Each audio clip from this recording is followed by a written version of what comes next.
Ima may suwatan chinilina ko. Noman bangman si Taylor. Nang lena nung suwatan ang pendang tumamuti. Ima niya. Tuya nang suwatan na rin ang may chungya. Tinatay siya mito suwatan rama. Harbi chungya na rin ko ni.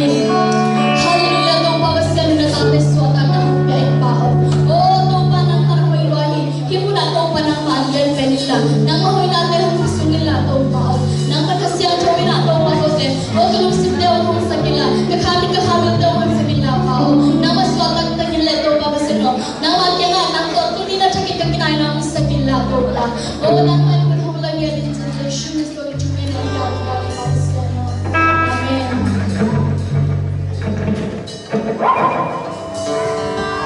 Tuloy na ay din ang na suma. Satan gizaw sa glory niya. Amen. Amen. Hallelujah. Amen. Satan gizaw sa glory niya. Amen. Satan ay kaya huwag siya na glory niya. Amen. Kaya mo niya Satan gender. Tisu gizaw sa Satan mo. Chumay ko mo. Kanito. Satan.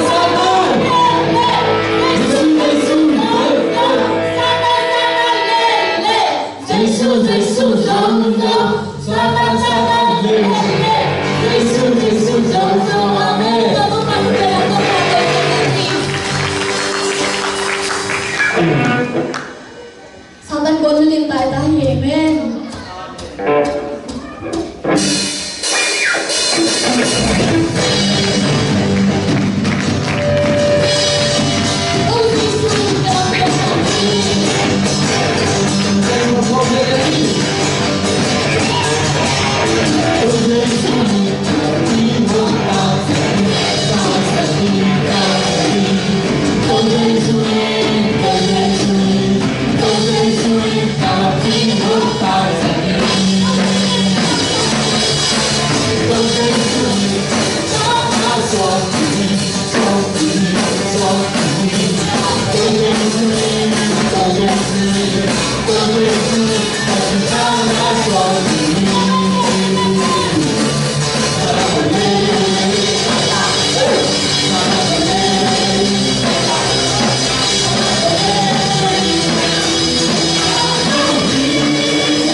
Hãy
subscribe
na chaki no musang na bin zong jam to pa nang wan hun sunga ki pan na tin no pi pa mina to pa o nang wan alai sang to na jonga nang wan sia to na nei na pa no pi la di mu tin sai shu ni so yin chung nge na kya ki bu ba pa sia no amen to ina tu nai lo ina ai ya ni la chung pe ma la ni na nang to ka tu khau kha ki pa lu da ma mai to pa chu pa hi ya thi china na ki le na tu yin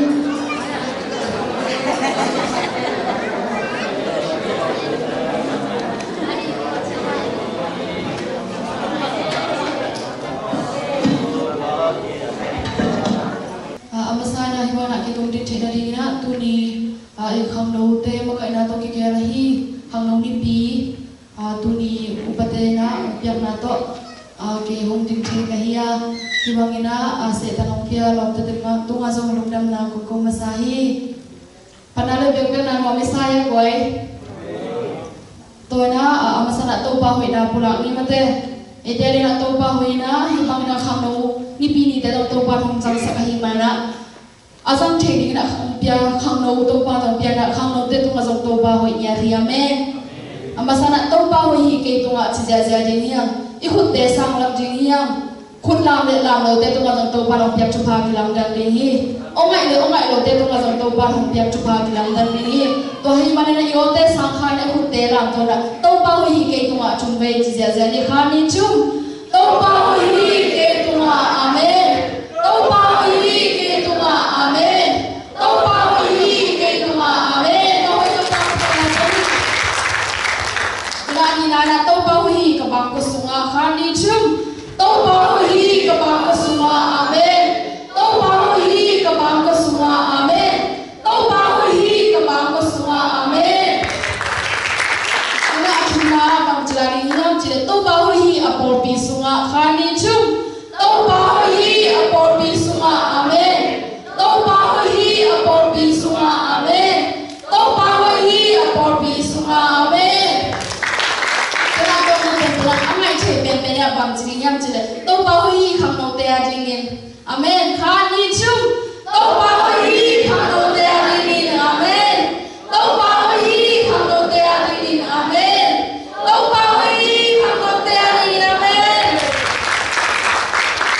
kana tu ni evekina license to kamar sin khom na ni ni ching zon no min license to bu poten song na le mun la tu ki chang ta nga zong ong ka bin chin pau na alian chum ane nga pan gu yo ni za to pa kamar pulak je je ni mo kha ni chum pau na alian chum ane nga pan gu na lu sin khe to pa mo ni la nam thei na so ke in na hi na khe pe wa ama pho in to hi le lam pi ma ama in ong kha ti ni sim khe kamar to pa chu pa pyak sakta he kam toy pulak ma bong ina to pa ni na khe to pa mi swarin i khang no lai song ni nu ta ma ka so na khe pe wa ama na pa khara ko ni chi ki zon no ma tuna asomina ina phatna la atuni pen la pe tampi ta ko mina la pe hom ki sa ja ja ding ye to bek chang lo na pasien kam ma to zong ong ki han chon ja ja ding hi manina ibiute pha ina hoi takina chu ngai na la te ngai ni chi zon no ma la sa ding te pe la siam che ma ma hi to le mang lu te una phatna la ngai ni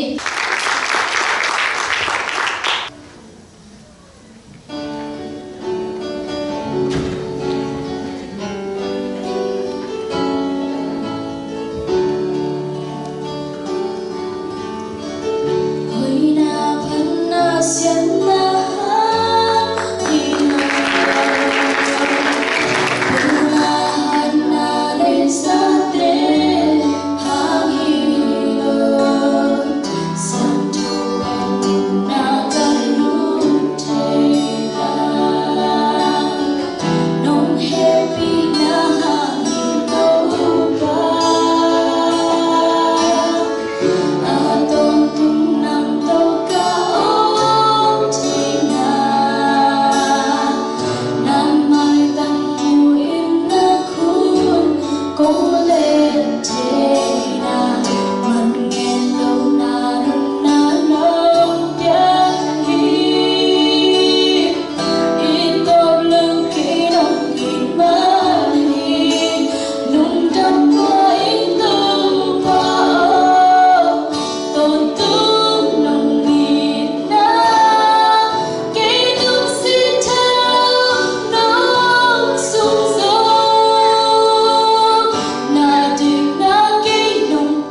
to pan atate malam ro hong sat sak sem yan ta he chitan pan chupa ki pai hang tuna zomina khang no te adi na chune sang na hidinga hitaka om khang no he po he zomina pai thi lo hilai ko nong zon thi lo mate I khang no I lo pi te zong phok ni chi to nga chune sang na ne sa tina po bi game siapa za ta na le jesu min to asam ni siapa na ma hui sak na mate ma ho na pi khang nấu hiên anh sẽ từng hẹn với nàng trong những ngày mong trong ngày này ông itu mabasian zero sisi polbina kum khadin ni về trong bê băng khang nấu tên mình to đi pini kasat zel na wa tu kum ading ni về na khang nấu tên makai na to hibang biak na hun kanai na semua hibang ang makai thia ki khom na makai khang nấu semua mang pang thei ki khang nấu hiza nong piak manin ama saben benen nang ma tung alungdam ko na min siang tho kong phatu he adin una phatan ki bang lo khalinga ahi zomina ama phatan tan panin upna jesu christ upna morna theina sunga khamliana leitung dum ta khosam na sungle pai zon na pilna siam sin na te khe wa ma no zomina nang ma ta te nei ting vision hoite ngim na tumna hoya phate gamtat lu hek dinga akilom nang ma to ki tua hoina elom na nang ma nam tuina te to na mi te hom tom saka nang man sim nai sim dong ton pi sang na ti pol pi ten na kya na thu kong es saku he nang ma ding na to ki tua lo ama hoina ding kham to na ni wa kha tan the giống san na hoi lu te lom le ko hoi lu te la ka hom ke bong dal sakin la mi dang ti ani in lo hoi lo pa in thu ma aswa zo na ri mon anung tak nang nang bolo isakin la lampi manang khak sakin thuma hong de sakta in ang no lai ma babon in kon pinai te ai zong ma tang wa lai te zong thupang de sakin la ha chin chiang in christian in kon ban ko hoi put ke zo ding in nang man anung tak na o copy in kon zile pasal wa ya to pasakin la ki hoi ni pha de tom ki mu sakta in america kama nang man nong tun ai ma bangin na to pa America ka ma pil na haw na chi chi na nop san na te ama ten zong tang kha bik chang lo na ze khang yen ding in nang ma kyam panan pai to thuma te to hom tuam sak na ya tu ni himuna ki khom the te zong ki khom the lo te khem to tu zong to thuma te zai sum thang in op ta he ama te achi alu dam hen la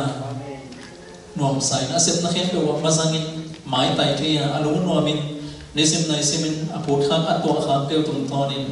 nang ma hoina ongmo na ho nang ma hoina sunga zum thuk kha akhan let na so thina ding to pan thuk na hong piak sakta in amai wa hin chiang mai hin na ding lung kham na ding om chiang to den nok zo ding tha tha hong wat sakin la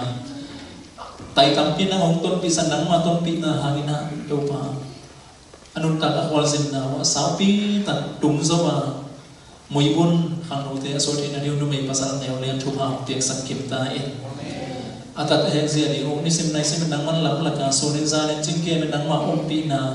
hangin na o te za sakin la nang ma hoina me te musak kim che ta en khang no i za pi pasien nang ma tung lung nam ko in le nong pe khang no te ma namin thana na di na ka ma di pol pi ani ka nam ka minam te ani na thu ma mong so sakin si do pa Jesu Christ sa tu kong isa kon ta pa pasien no amen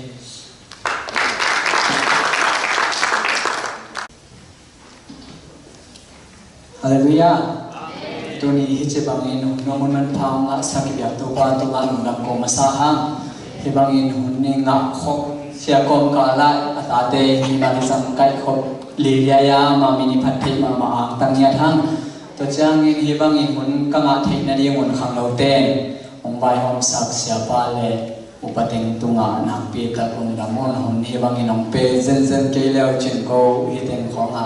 la khong sa zia zia la khang no ni ong zang thei lo ding kai monun hun nong pia ko na pi ta long da mong chi twa ong gen wa mong to chang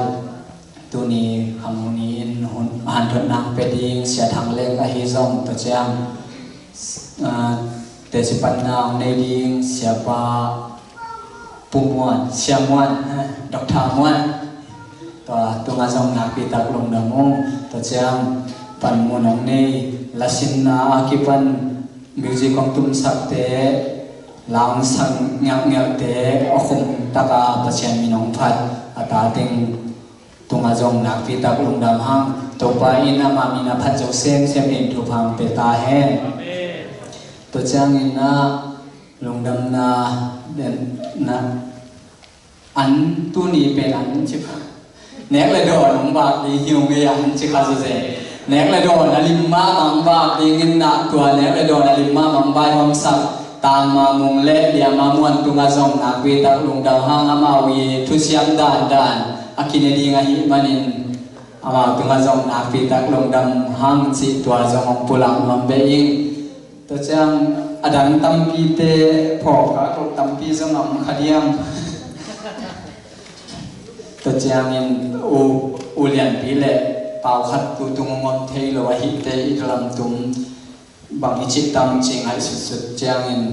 zon pi ho pi ale zon pi kya ho nang ta le zon pi nong tum thei ning che ong aman jong pasien za tam na to tu ni in dam dim taken no lop chi taken poin e khang no ni ta lop chi thei na ding in dam mong sa sak nyong yo tang zon pi zong to pan thu phang pia sang ni ta he ma ta lu dam ko na na ku ya za tua ku det na do lu nam ko nam nge yo nge chi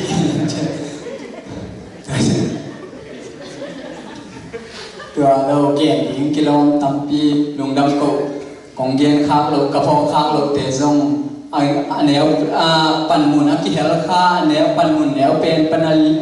agor pen dong mo pan mun tuam aki hel kha mi mal kim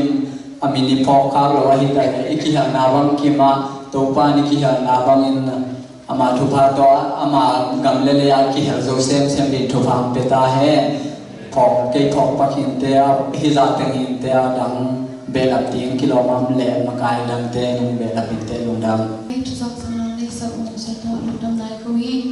tuna ite pasem ka ma to te chipan na le ha tu na tum no hong next acting na Reverend Dr. Pumuan za na de su min le ku na to mo kini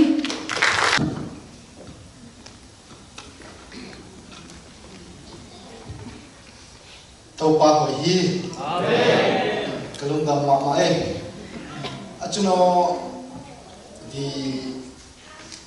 jesu de sa ga mya chi pyo chi ni me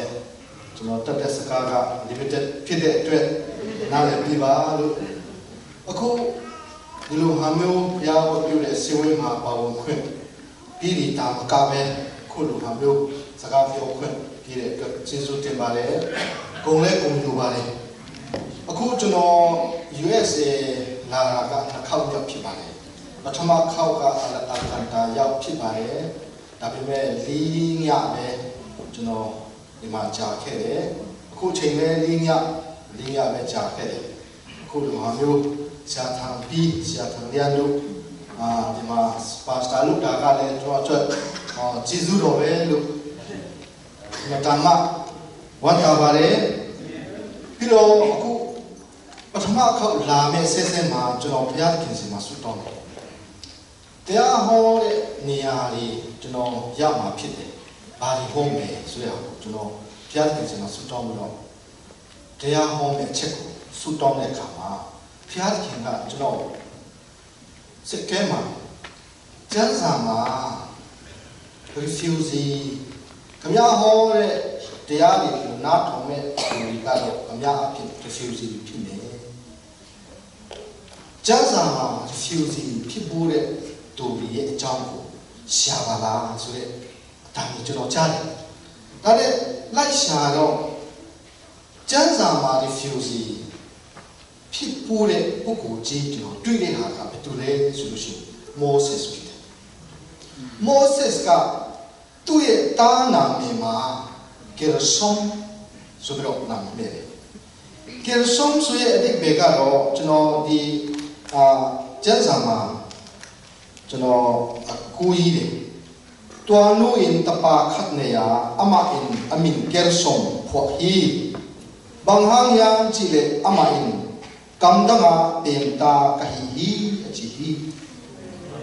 Gershom ဆိုရဲ့အဓိပ္ပာယ်ကတော့ကမ်ဒငါအပင်တာကဟီဟီ refugee ဆိုတဲ့နာမည်ကိုတားမှာမဲ့တဲ့ပုဂ္ဂိုလ်ကြီးက Moses ဖြစ်တယ်။ဘာဖြစ်လို့ဒီနာမည်ကိုမဲ့လောက်အောင်ဘုရားခင်ကဘာအခြေအနေကိုသူကနော်ရင်ဆိုင်ခဲ့တယ်ဆိုလို့ကျွန်တော်အကျဉ်းချက်ဆရာမလို့ဂျိုးလူမျိုးတွေဣသရေလလူမျိုးတွေကဆင်းရဲနွံထဲမှာကြာရောက်တော့ပြင်းနေခံတယ်အဲ့ဒါကိုကယ်မြောက်ဖို့အတွက်ကဘုရားကသူ့ကိုရှင်းတော့တယ် refugee လုပ်ခိုင်းတယ် refugee နဲ့မှာသူကမျိုးကြုံတွေ့ပြီးတော့ဘုရားခင်ပြည့်တဲ့တောင်းကိုထမ်းဆောင်တယ်အခုကျွန်တော်တို့ကိုလည်းကြည့်မယ်ဆိုရင်ဒီနိုင်ငံရောက်တယ်ဩစတြေးလျရောက်တယ်ဂျပန်ရောက်တယ်ယူရိုပရောက်တယ်များကြီးရောက်ကြတယ်ကျွန်တော်တို့သဘောနဲ့ရောက်တာမဟုတ်ဘူးဘုရားရဲ့အစီအစဉ်ရှိလို့ရောက်တာနော်ဘုရားရဲ့အစီအစဉ်ရှိလို့အလိုတော်ရှိလို့ကျွန်တော်တို့ရောက်လာခြင်းဖြစ်တယ်ဘာဖြစ်လို့ရောက်လာကြတယ်ဆိုလို့ရှိရင်ကျွန်တော်တို့နိုင်ငံကိုကြည့်ကြပါဦးနော်အစအရာမှာကဲတင်ဖို့လိုတဲ့အချိန်မှာကျွန်တော်တို့နိုင်ငံရှိနေတယ်ဒီဟာကိုကဲတင်ဖို့အတွက်ခမည်းတော်ဟာဆိုရင်ဘုရားခင်အထူးရွေးနှုတ်ထားတဲ့လူတွေဖြစ်တယ်နော်ဒါကြောင့်တားမွေးတဲ့အချိန်မှာဆိုရင်ကယ်ဆောင်နာမယ်လည်းမြတ်ကြပါနော်ကယ်ဆောင်နာမယ်ကိုကျွန်တော်တို့ popular ဖြစ်အောင်လုပ်တာဝရှိတယ်နော် we are ကယ်ဆောင်မယ် popular နော်ကဲဒါတွေကိုကျွန်တော်တို့တခြားနိုင်ငံမှာဘုရားခင်ကငါတို့နိုင်ငံကိုကယ်မြောက်ဖို့အတွက်တာဝန်ပေးထားတဲ့ပုဂ္ဂိုလ်တွေဖြစ်တယ်သူများနိုင်ငံမှာလူတွေရဲ့အချက်နော်သူတို့ရဲ့မျက်နှာကိုရအောင်အောင်မြင်အောင်ကျွန်တော်တင်တဲ့ကာဏဘုဒ္ဓမြတ်မှာအောင်မြင်အောင်ကျွန်တော်ဘာကိုနော်အခြေပြုပြီးတော့လုပ်ဖို့လိုတယ်ဆိုလို့ရှိရင်တခင်ယေရှုကတောင်ပေါ်ဒီသနာဟောတဲ့နေရာမှာဘာဟောတော်လဲဆိုလို့ရှိရင်ကျွန်တော်တွေ့တဲ့ဟာက Matthew chapter 7:12 နဲ့ Luke chapter 6:1 မှာတင်တို့ဒီကို၌သူတစ်ပါးပြုစီလို့တမျှတိုင်းသူတစ်ပါးနဲ့ပြုကြတော့ဆိုတဲ့ဟာကိုကျွန်တော်တွေ့တယ်နော်တင်တို့ဒီကို၌သူတစ်ပါးပြုစီလို့ဒီအတိုင်းသူတစ်ပါးနဲ့ပြုကြတော့တခင်ယေရှုပြီးတဲ့ဆိုရင်ပြင်းငယ်ကဒါပါပဲသူများနိုင်ငံမှာသူများမျက်နှာရချင်တယ်ဆိုရင်အောင်မြင်ချင်တယ်ဆိုရင်တခင်ယေရှုရဲ့ဆွေပြင်းငယ်တော်ကိုကျွန်တော်တို့တစ်ချိန်လုံးမှတ်ထားဖို့လိုအဲ့ဒါကထူးထူးဆန်းဆန်းမဟုတ်ဘူးကျွန်တော်တို့ပုံမှာသူများပြုစီလို့တဲ့အရာအတိုင်းသူများပုံမှာပြုလို့ပါတယ်နော်ထူးထူးဆန်းဆန်းမဟုတ်ပါဘူးအဲ့ဒါကဘာတွေဖြစ်ကြလဲဒီနေ့ကျွန်တော်ပုံမှာဟောတဲ့ chain presbyterian မှာခမရပုံမှာဘာလို့စီချင်တယ်သူများဘာလို့စီချင်တယ်ဆိုတော့မိတယ်အများစုကမတိဘူးတဲ့ကျွန်တော်တို့လည်းအဲ့ဒါကတီချာမစင်ဆိုင်မတိလို့ဖြစ်တယ်နော်ခမရပုံမှာသူများဘာလို့စီချင်တယ်အကောင်ကိုလို့စီချင်တယ်အကောင်ကဘာလဲမတိဘူးနော်လွယ်လေးနော်ဒါပေမဲ့ဒီလိုကျွန်တော်တို့ပြောမယ်ဆိုရင်ကျွန်တော်တို့သူများကကျွန်တော်တို့ပုံမှာပြုစီလို့တဲ့အရာကကျွန်တော်တို့နာမည်ကိုလည်းကောင်းကောင်းသူများသိစီချင်တာလေမဟုတ်လားသူများနိုင်ငံမှာနေတာသူများနာမည်မမီဘူးတော်တော်ခက်တယ်နော်ကိုယ်နာမည်ကိုမမယွန်းခေါ်တဲ့သူတွေကျွန်တော်တို့မခင်နိုင်ဘူးမဟုတ်လားကျွန်တော်ကျန်းစာကျောင်းမှာတင်ပြဖို့တော့ကျွန်တော်တပည့်ကျောင်းသူတွေက assignment ကျွန်တော်လုပ်ခိုင်းတယ်တင်တဲ့အချိန်မှာကျွန်တော်နာမည်ကိုဘယ်လိုကြီးတယ်ဆိုရင် Reverend လောက်ပြည့်ဝင်လာဆိုတော့ကျွန်တော်နာမည်ကပြည့်ဝင်ကျော်လောက်ပြည့်ဝင်လာမဟုတ်ဘူးပြီးတော့ဒီနေ့နဲ့ရေးပြီးတော့ကျွန်တော်နာမည်ကလောက်ပြည့်ဝင်မဟုတ်ဘူးပြည့်ဝင်ကျော်တခြား assignment ပြန်တင်ခိုင်းတယ်လောက်ပြည့်ဝင်လာမယ်ပြည့်ဒါကျွန်တော်ကစိတ်ဆူတယ်သူ assignment ကိုလည်းမကြည့်တော့ဘူးချက်ချတော့တာပဲနော်ကျွန်တော်တို့နာမည်ကိုတော့မှတီချာသူများမပြောချင်ဘူးဆိုရင်မပြောချင်တဲ့သူနဲ့ခင်လို့ရဘူးနော်သူများနိုင်ငံမှာကျွန်တော်တို့စဉ်းစားချင်တယ်ဆိုရင်သူများနာမည်ကိုလည်းကောင်းကောင်းမှတ်ထားဖို့နော်သူများနာမည်နဲ့နာမည်ကကျွန်တော်နာမည်မဟုတ်ဘူးခက်တယ်စူးစမ်းဖို့နော်ဂျင်ဖာရီဆိုတဲ့ပုဂ္ဂိုလ်ကြီးကမြို့သားတစ်ယောက်ကအဖိုးကြီး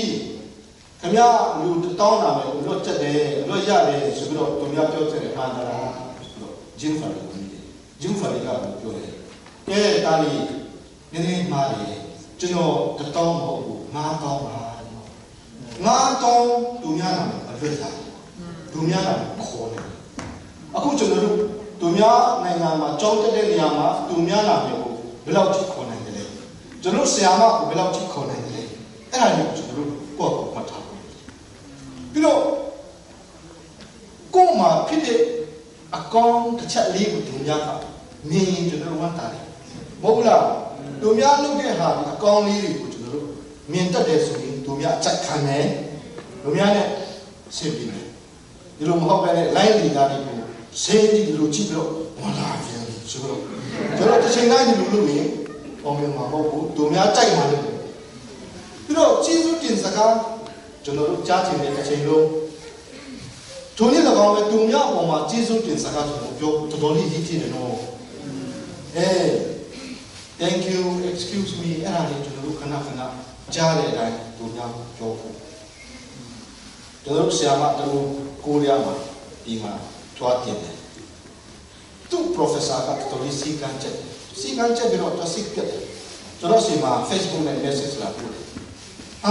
ကျွန်တော်ပြန်လာမယ်စိတ်ပြတ်ပြီဆိုပြီးတော့ကျွန်တော်ကပြောတယ်ဟုတ်ပြီသူများ professor ကမင်းမလားဟုတ်ပါတယ်မင်းမကဒီလိုဖြစ်တတ်ပါလေဆိုပြီးတော့ကျွန်တော်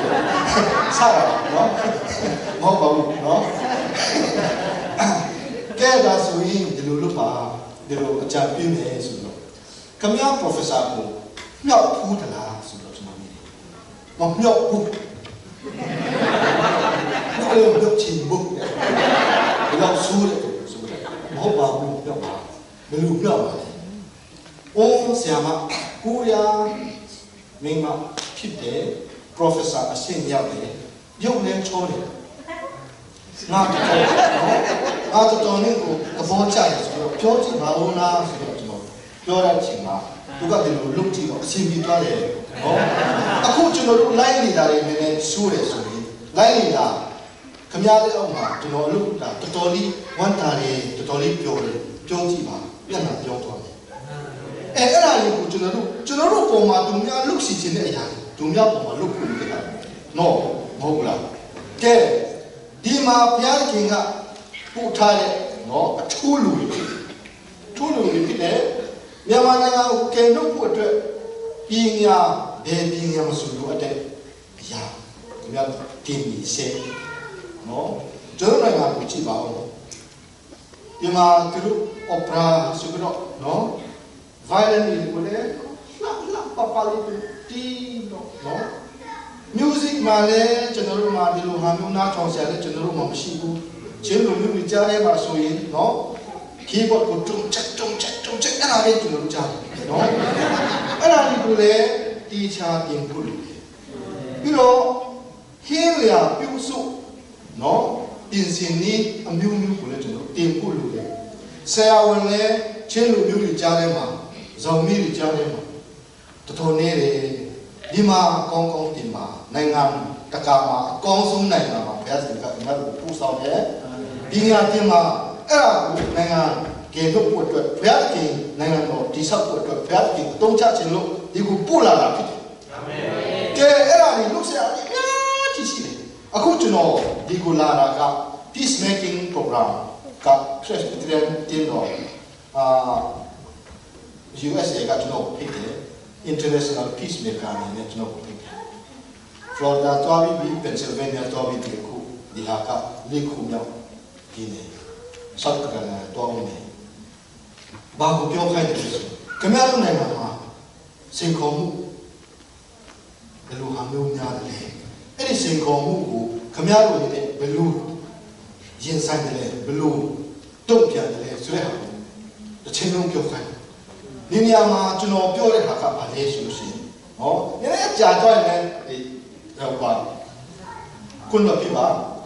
ကျွန်တော်တို့နိုင်ငံရဲ့အကျဉ်းထောင်မှာရှိတဲ့အကျဉ်းသားတွေအကျဉ်းထောင်အခြေအနေကိုလေ့လာတဲ့အချိန်မှာတော်တော်ကိုစိတ်သက်ဖို့ကောင်းအကျဉ်းထောင်ကကမ္ဘာမှာအဆိုးဆုံးနံပါတ်1လောက်မှာရှိတယ်ဟော North Korea ကိုတော့ကျွန်တော်တို့မမြင်သေးဘူးမြေအောင်စူးစမ်းစရာလည်းမလိုဘူးနော်ဒီလောက်ကြီးဆိုးတဲ့အကျဉ်းထောင်ကိုပြုတ်ပြင်ဖို့အတွက်ကအတင်းတော်အနေနဲ့လှုပ်ဆောင်တဲ့ဟာတခုမှမရှိသေးဘူး religious community အနေနဲ့လှုပ်ဆောင်တဲ့ဟာလည်းတစ်ခုမှမရှိသေးဘူးဒါနဲ့ကျွန်တော်တို့ religious community အနေနဲ့အကျဉ်းထောင်မှာ pastor system chaplain system ဘယ်လိုဟာမျိုးချနိုင်လဲဘာဖြစ်လို့အကျဉ်းသားတွေကိုကြရုပ်မဆိုင်ပဲနဲ့ဘာဖြစ်လို့ကျွန်တော်တို့ခုထိနေနိုင်တယ်လဲကျွန်တော်တို့ theology ကဘယ်မှာမှားတယ်လဲအဲ့ဒါတွေကိုကျွန်တော် research လုပ်ဖို့အခု PhD research လုပ်နေတယ်ကျွန်တော်တို့ professor ကို zone 29ရက်မှာ proposal committee free university နာမ်စတမ်မှာကျွန်တော် proposal ကို confirm လုပ်ထားတယ်အခုကျွန်တော်နိုင်ငံမှာ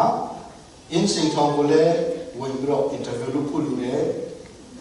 in တိုင်းနဲ့ချင်းထောင်ကိုလည်းဝင်ဖို့လုပ်တယ်ရဲဖက်စကန်ရာဇူရဲဖက်စကန်နဲ့ဝင်ဖို့လုပ်တယ်ကျွန်တော်အခုဆက်လုပ်မဲ့လုပ်ငန်းကတော်တော်လေးစိတ်ကုန်မှုကြီးတယ်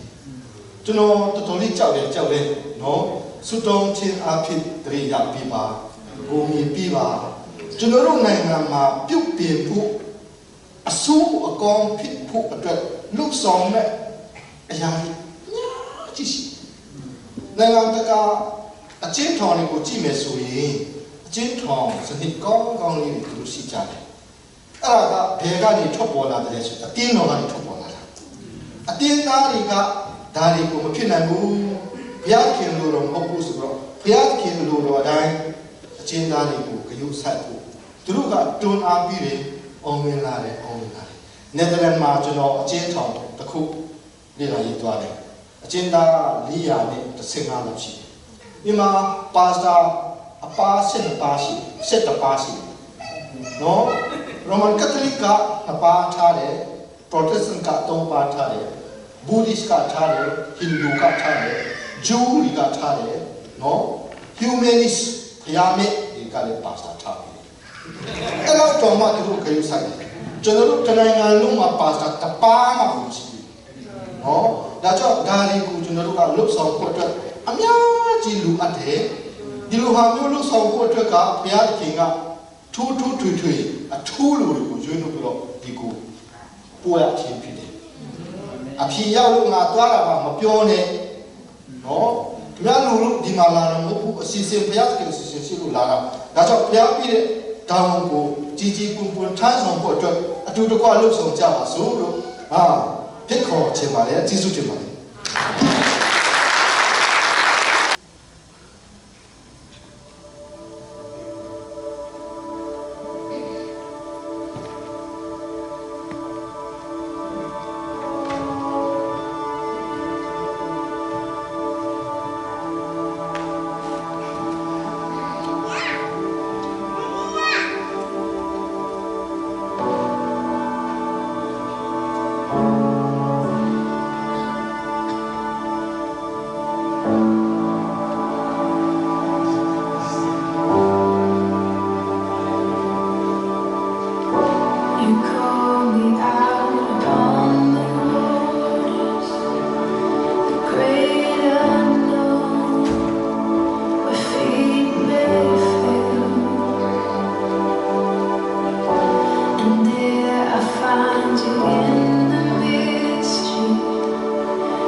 Persian yung namong nang maingkal ka sunton tumong ton pia tuni na libi siyang tuwa to Persian nang magyapyak namin talang muntiya ang dasaman ito ng kumasawong tunin na biyabog siyang susunga to bawo kung ton piwahi so maghate chikyan ate ahi zongin mo to Persian to thanuwin an palote khut pham dele to Persian hi sumbi te ma manang sunga punga buhi nang mana siyang to anam tuin musang sakin la akizana to pa mo to ba kamang thang tam hi te kamat na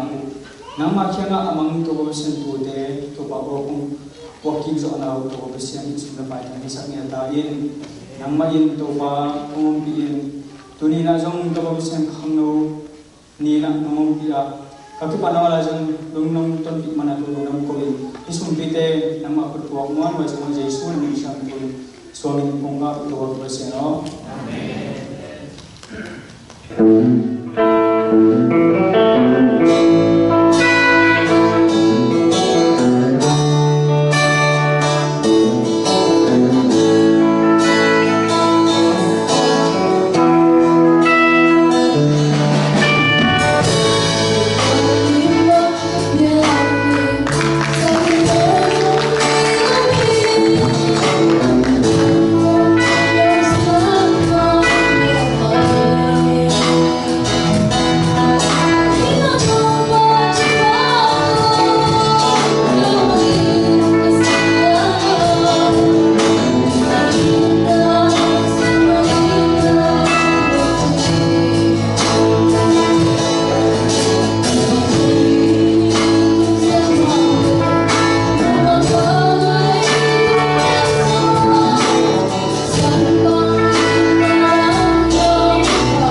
mang kim le phanala sahi zongin panune music tumte ki pan vekina lumdam na tulaki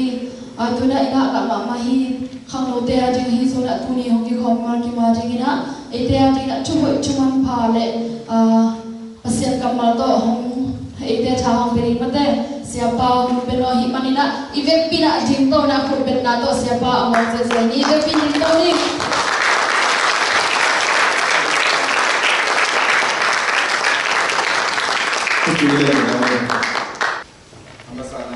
Tuni Zomila Zom Popito biar benar lu satu patah benar tu komasahian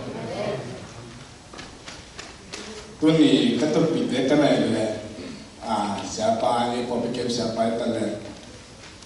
divisi kopi dum suka lalu sanggol ben seri baru suka kaina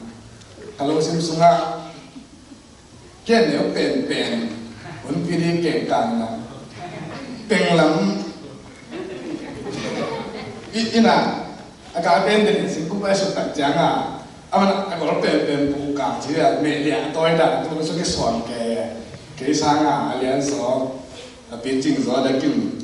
kalau tadi bang tapi tak get ini sedi pada kalau kamu gini penglam kawan hoax aku saya Tuni có đồng cấp không phải là về đến ngàn hải luôn ý giờ mới lại cho chúng ta về đến ngàn liền in đến đây tức là có cái lại ăn không về đến nào vẫn mang chăng ubat đấy là sẽ để chút chuyện mình tìm sao mình là tại đây là hệ để là sẽ ra khởi về làm như có cái phần phải sẽ thành lắc tiền ở đây sẽ ít giá khi nào bằng chỉ đọc sẵn thì ini em chỉ rằng anh đọc tiếng bài không phải con lạc bạc kêu này anh em đã cùng các kêu là bài con lạc sắp bạc tiêu tiếng chàng có biết đến không mang chỉ đọc sẵn thì em chỉ là không ai để hiện cái anh nói thế đâu nếu chỉ là cả mình thằng lép để xem thằng chỉ là tụi lại đặt tấm giang mang tới cái nào tấm giang có thể nào không phải anh chỉ tấm mạng mà đang có làm nó mới nghiêm cái này mình cái chuyện ấy tấm giang này ngã ít chỉ là bà bia ngày sáng mà cái bên này là cái nào là phim chỉ là kita kiểm định là mình nghe bạn thấy được ông này là mình bảo không cái đó chỉ hỏi đi hay là tôi nghĩ là hàng nấu cái hình là nhưng mà mình ngã thì cái phần bia hi siapa itu na upama hawa makai te zona khana makai te tu ngazon no dam deu de ring chi kalong kan ala ka kan na pula na min khano to pisai atunga sa pai khano juste ai na nge na khano to pisai ke kya chu lu chu be bang the ke te no min tu atom nang so pe ba khano le sa chu pom sia chỉ muốn để xem là thu nhập chung là hàng nước chỉ bên em tôi nghĩ hàng nấu vai liền kiện quan tinh bền trong sinh hoạt là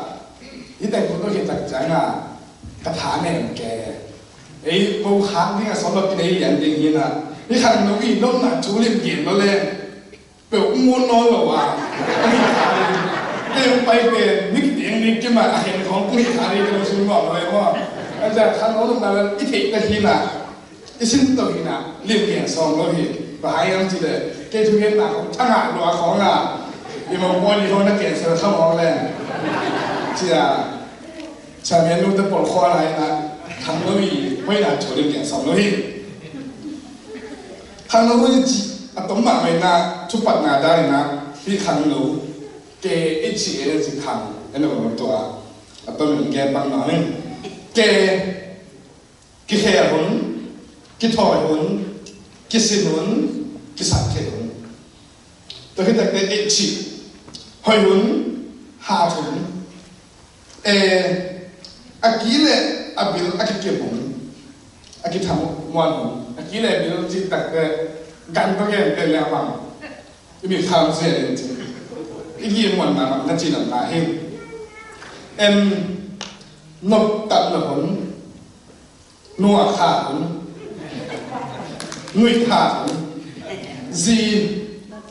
qua ngay hôm qua hết chỉ đặt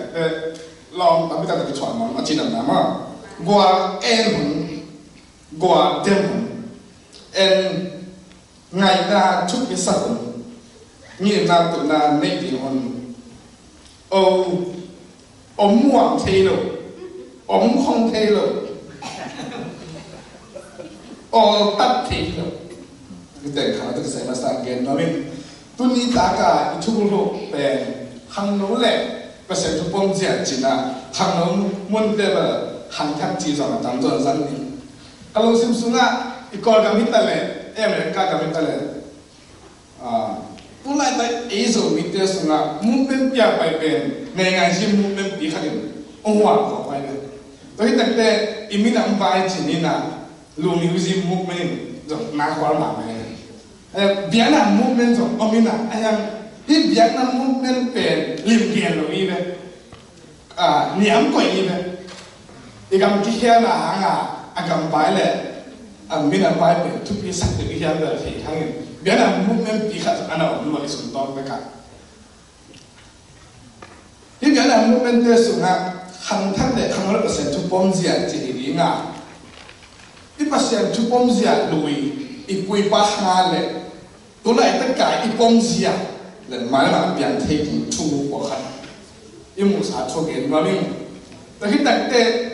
thu bom gì ấy đặc tệ không tâm để không tâm luôn mà hiểu không tâm luôn mà hiểu mình hiểu những tệ thì biến thăng nào đấy cái là tôi đang dùng cái số là không số lượng có tệ thì biến thăng nào cái này tất cả các bé bây giờ nó khi phải về lại cáiตัวแกงานเริ่มที่หลงมันมองอีเปียนทั้งหน้าเลยอีแค่ไหนเขาเดินมาแล้วปังจีบอกเสียงดีมันจะบอกดีจีกันก็หนักกับโบราณมามิ่งทางนั้นก็เสียทุบปมเจียทุบปมเจียกูเจียทุบปมเจียสุกปนาเปลี่ยนขนาดแค่นาเปลี่ยนนอมเนี่ยตัวให้กี่เลยทุบปมเจียตั้งหอมไว้เจียตัวจะได้คงไปนะทุกอย่างเสียงเจียน้องก็อินแต่ทุกอย่างอ้อยฮิโลวีนมันใช้ไปกันจังทุกอย่างเสียงไม่ทราบมันสาวสาวเรากันจังที่อเมริกาเป็นก็งานทุกอย่างเสียงนะเด้อที่จะมีหลายตัวมาส่งนั่นเส้นตะการหันจำสมางานสองนายเองหลายเส้นทุ่งก่อนนี่นะอะไรงานเนี่ยสอนสิ่งที่ต่างรักษาตัวที่มันนี่ขัดเป็นคริสต์ที่บอกจังยิ่งมีทักษะกาอันนี้ดูอย่างนี้นะเป็นมีทางนี้นะอันนี้ตายที่ขัดสิบเวลานี่กาลเทียนมีอันเนลสองนี่นะตัวไอ้มันดูนะการุตักเสียเป็นกี่หางกันหน่อยเลยกระทรวงเชื่อสายไอ้ที่ตัวที่เกี่ยมาห้องเงินดินเกี่ยมาอะไรนุ่มตักมาห้องเปียpersen tempat kamuan atau tulai tak tak kahihi isin kia persen kamu tu pan pada sektaen India kama missionary sen dan ekor banyak sakit tidak dan yang mama pun yang kira tapi tak kira ni na tuain di nasiya su pana nasiya su donga amai vision tup yang kita tapi itu tes sungaiบอกใครเขียนมาสนองนี่ขณะบางมุมจีเรายังแครีนะข้าเสียงเราปาเราเบียดเป็นนะผมดีนี่เจ๋ข้าเสียงเราปาเราเบียดเป็นนะจีตักแต่นี่ปีนี้กี่หอบเป็นอันนี้บางอันตัวแล้วกี่หอบนี้บางอันตัวแล้วข้าเสียงเรากี่เห็นเราทุกอย่างมันตัวเย็นนี่จีเลยเบียดเป็นอะไรกูเป็นไปสวนลูกจีเลยมั้งภาษาจีนก็ตุ้งโลภาษาเบียดที่สบายมากIbi apa yang nak persen TV lo, persen teknologi. Kasih ada berapa yang nak penting ini, amu kau nak kena. Ani na, kis ni lo, bikisan suana. Kis ni lo, bikisan suana cita te, disukum bahan pasar lo biar bawa bimi kau mahina, kisan banyak na cita na lo, bawa bimi ini pasar. Bahaya cita, ibu bahan pun na, tapi lo hilali jangan. tapi lo biar alu luas suara lah. Jadi kumpulan Pak Esa kerja, kisah suara cik lo. Ini hampa bang itu malah อีบ้าที่ผูกมาให้เลยที่ผมสอบตรงเลยเอซีเลยพอขับบังป้าที่เขาบอกเป็นพอเขาอะไรกินเด็กสักเดียวกับผมเสร็จบ้างเอซีช่วงผมบอกว่าสามโอเคใช่ไหมคิดเนี่ยไปคิดส่วนอะไรต่างเกี่ยวจริงๆช่วงนั้นคิดกินน้ำลูกปวดแขนน่ะอีเฮลกัมปนาภาษาเนี่ยต้องขี้อะไรจีฮีปงมองที่ไหนคิดนะก็มันนับเป็นตัวปั้นผมตั้งใจคิดกินน้ำลูกดีทุกคนเป็นเกลียนนี่คนแขนน่ะถูกคิดกันเป็นดาวจริงจริงๆนะที่อะไรนะที่แขนน่ะลูกเปลี่ยนทั้งน่ะเปลี่ยนทั้งจิตที่แขนน่ะลูกต่อเป็นตัวนี้ผมเรียนเก่งหน่อยถูกอันนั้นนะเฮลลูกเปลี่ยนทั้งน่ะจริงนะภาษาเนี่ยเส้นเต็มมาไม่ยุ่งบ้านกำลังน่ะไอ้เกลียภาษาเนี่ยทุกภาพเป็นของกิเลสดิ้งทุกอย่างน่ะสังอ่ะถ้าเราเชื่อเป็นกิเลสที่สอบไปมั่งไอ้เจ้าทุกมีดีน่ะเฮลน่ะมันลูกสาวตัวดีจริงๆนะอีทั้งอ่ะทุกลำสาวดำตัวนี้ทุกจะน่าตัวนี้แต่ตัวที่ไหนเฮลตรงนี้จะเจียเกลียน่าลำตัวนี้อ่ะทั้งอ่ะปังนี้ภาษาเนี่ยเส้นเต็มมาเป็นองค์เกมดิ้งอ่ะมันนี่ทุกมีเต็มเป็นเฮลลูกเปลี่ยนทั้งน่ะจริงเฮลน่ะมันเอาหนึ่งที่มันมีเลี้ยงมีจีอามาเองที่เสนองานปุ่นเนี่ยขังทั้งเลยขังโน้นเลยภาษาทุกผมจะได้สุนัขอีกอย่างนึงเป็นที่เฮลน่ะเลยเปลี่ยนทั้งน่ะถูกโฟกัสมาเองที่เฮลน่ะเป็นเนี่ยเปลี่ยนทั้งน่ะเป็นอากิเห็นเที่ยวอากิน่ะเปลี่ยนทั้งนี้อีกน่ะเลยที่เฮลนี่จีไอ้ส่วนนี้เป็นน่ะเปลี่ยนทั้งเป็นท่าสอบที่เฮลเป็นแล้วเปลี่ยนนี้เนี่ยเปลี่ยนทั้งท่าสอบมาแล้วที่เฮลจะเจ๋งนะท่าสอบของเรานี่ก็เป็นโดนด้วยจีนี่นะอากิสอบอากิปาเที่ยวช่วยบางทีเป็นน้องก็ยังจีเลยไอ้ขังทักเก่งจงหลับผ่านเมียหลับหลบผ่านเมียเนี่ยคือไงแกสักคุยเป็นตัวอยู่ในบ้านเที่ยวเข้ามาเลยจริงแกสักตัวคุยเด็กเป็นไอ้ช่วงที่สุราเล็กตรงป่าเราตอนนี้สุราถอดทำได้บ่อยเลยอีกนานกันนั่นจังเลยแกสักคุยตัวเองมั้งตัวคุยอะเป็นไซจิโอมินาบีไซจิโอมินาผมมันจังอะละเฮียนะบีที่สุดที่ตั้งเสียในแบบอินะตัวที่ตั้งใจตัวคุยขัดตาดองซ้อมเนี่ยดองงาผมจริงเนี่ยไอ้เนี่ยดองสักกี่นาบ้างงานน้อยมีเลยนี่หลังไล่แกเสร็จเดี๋ยวมาไปพอเราจะกินเทเลยนะอะไรเนาะแม้ปัจจุบันงานอยู่เจ๊แกส่วนน่ะแกเสร็จตัวแกเสร็จแต่เป็นสยามลาอีเดียวนี่ไอ้สยามแกเสร็จคุยอย่างเสยกิเลสเทเลย ตัวที่ตั้งแต่บีไซน์จะต้องกินเทโลตัวคุยอีเด็กหิมนาเลยตัวคุยผู้บ่าวเลยบีไซน์สมัยอีเด็กผมตะเกียบเลยไซน์อีเด็กจอมขัดอับปะเป็นอะไรเลยกูได้เลยไซน์แกเลยนี่บีไซน์เนี่ยก็จะรู้จักเทโลบีไซน์แกเลยนี่ที่ไซน์ลำแต่งใครเมื่อลำติดจ่ารู้จักเทโลเป็นท่านนักเขียนมาเป็นตัวได้สมัยเป็นท่านนักเขียนมาเป็นไซน์บีไซน์อับปะอยู่นักเขียนเทโลเราไม่ได้สมัยsaya yang kan pohon naum, bisa ya pohon yang kan naum ay jangan, isai tibak naum ay jangan, ini tingkong jangan ay jangan, baik kan tu pen, kita pohon tinggi sangat, kita tinggi tinggi pen, hasil ay, tu pen, ikan tak pen, lebih tak kau nak piang tak kau ini jangan, saya piang tak pen, bisa tak ada sangat naum lo, bisa tak nak piang tak tadi ngah, saya tak ada sangat naum lo, ikan tak nak kita mana piang tak nak cip pen. ที่คุยได้หรอมั้งใส่อากิเห็นแค่เดียวเปลี่ยนทักขบกินรู้ทักยังไงจริงนะตัวกันจังจริงนะจะได้มีจีตัวนั้นแค่จะเป็นเชิงรถที่เราดูนะตัวตะลีเชิงที่ผมแค่จีตัวกรณีนะเรื่องงานในโซเชียลน้ำบริษัทกันที่ผมแค่เนี่ยที่ผมแค่ทางหากันเชิงที่แค่ที่อยากจะรู้นะที่ผมแค่จีที่เพียงแค่มีขั้นตอนที่เฮล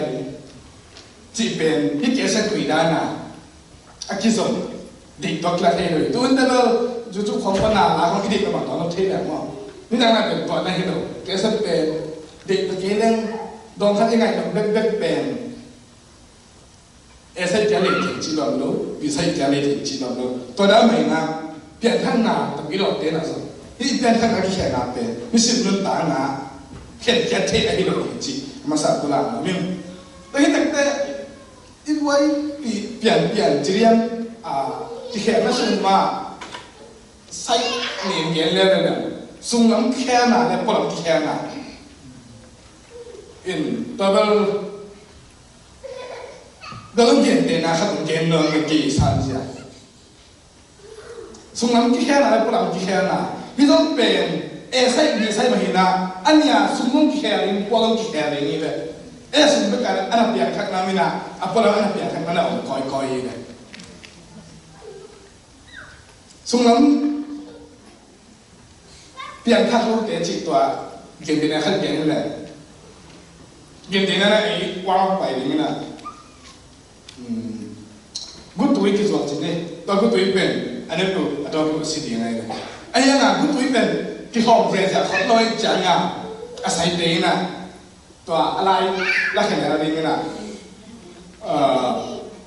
Huai ju biaya ke sih mana? Biaya huai ju kong city ngai dah. Aji tak jangan, ayah sabit kong city dah. Ane mu tak jangan tu asung kijia binong loi na, tungin na. Asa to alai ena ni dai changa good to ai kim lai pen